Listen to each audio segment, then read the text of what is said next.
রাসূলুল্লাহ সাল্লাল্লাহু আলাইহি ওয়াসাল্লামের যুগে আলকামা নামে মদিনায় এক যুবক বাস করত।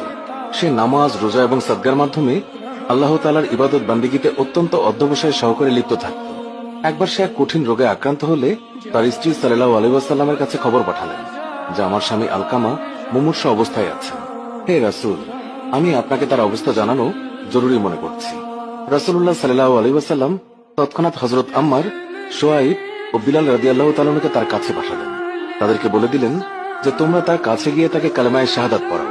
তারা গিয়ে দেখলেন আলকামা মুমূর্ষু অবস্থায় আছে, আর তাই তারা তাকে লা ইলাহা ইল্লাল্লাহু পড়াতে চেষ্টা করতে লাগলেন, কিন্তু সে কোনো মতে কালেমা উচ্চারণ করতে পারছিল না।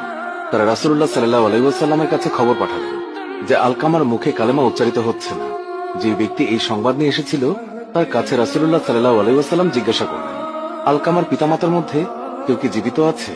সে বলল, হ্যাঁ রাসূল, তার বৃদ্ধা মাতা কেবল জীবিত আছেন। রাসূলুল্লাহ সাল্লাল্লাহু আলাইহি ওয়াসাল্লাম তাকে তৎক্ষণাৎ আলকামার মায়ের কাছে পাঠালেন এবং তাকে বললেন, তাকে গিয়ে বলো যে তুমি যদি সাল্লাল্লাহু আলাইহি ওয়াসাল্লামের কাছে যেতে পারো তবে চলো, না হয় অপেক্ষা করো, তিনি তোমার সঙ্গে সাক্ষাৎ করতে আসছেন।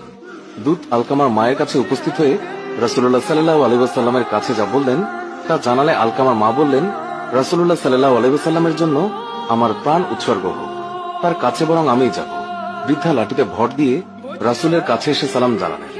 রাসূলুল্লাহ সাল্লাল্লাহু আলাইহি ওয়াসাল্লাম সালামের জবাব দিয়ে বললেন, ওহে আলকামার মা, আমাকে আপনি সত্য কথা বলবেন, আর যদি মিথ্যে বলেন তবে আল্লাহর কাছ থেকে আমার কাছে ওহী আসবে। বলুন তো, আপনার ছেলে আলকামার স্বভাব চরিত্র কেমন ছিল? বৃদ্ধা বললেন, হে আল্লাহর রাসূল, সে প্রচুর পরিমাণে নামাজ, রোজা এবং সাদকা আদায় করত। রাসূলুল্লাহ সাল্লাল্লাহু আলাইহি ওয়াসাল্লাম বললেন, তার প্রতি আপনার মনোভাব কি? বৃদ্ধা বললেন, হে আল্লাহর রাসূল, আমি তার প্রতি অসন্তুষ্ট। রাসূল বললেন, কেন? বৃদ্ধা বললেন, সে তার স্ত্রীকে আমার উপর অগ্রাধিকার দিত এবং আমার আদেশ অমান্য করত। রাসূলুল্লাহ সাল্লাল্লাহু আলাইহি ওয়াসাল্লাম বললেন, আলকামার মা অসন্তুষ্ট, তাই কালেমার উচ্চারণে আলকামার জিহ্বা আড়ষ্ট হয়ে গেছে। তারপর রাসূলুল্লাহ সাল্লাল্লাহু আলাইহি ওয়াসাল্লাম বললেন, হে বিলাল, যাও আমার জন্য প্রচুর পরিমাণে কাঠ জোগাড় করে নিয়ে আসো। বৃদ্ধা বললেন, হে আল্লাহর রাসূল, কাঠ দিয়ে কি করবেন? রাসূল উত্তরে বললেন, আমি ওকে আপনার সামনে আগুন দিয়ে পুড়িয়ে দেব। বৃদ্ধা বললেন, হে আল্লাহর রাসূল, আমার সামনে আমার ছেলেকে আগুন দিয়ে পোড়াবেন? আমি তো তা সহ্য করতে পারবো না। রাসূলুল্লাহ সাল্লাল্লাহু আলাইহি ওয়াসাল্লাম বললেন, ও হে আলকামার মা, আল্লাহর আযাব এর চেয়েও কঠোর এবং দীর্ঘস্থায়ী। এখন আপনি যদি চান আল্লাহ আপনার ছেলেকে মাফ করে দিক, তাহলে তাকে আপনি মাফ করে দিন এবং তার উপরে সন্তুষ্ট হয়ে যান। যে আল্লাহর হাতে আমার প্রাণ, তার কসম, যতক্ষণ আপনি তার উপরে অসন্তুষ্ট থাকবেন ততক্ষণ নামাজ, রোজা এবং সাদকা দিয়ে আলকামার কোনো লাভ হবে না।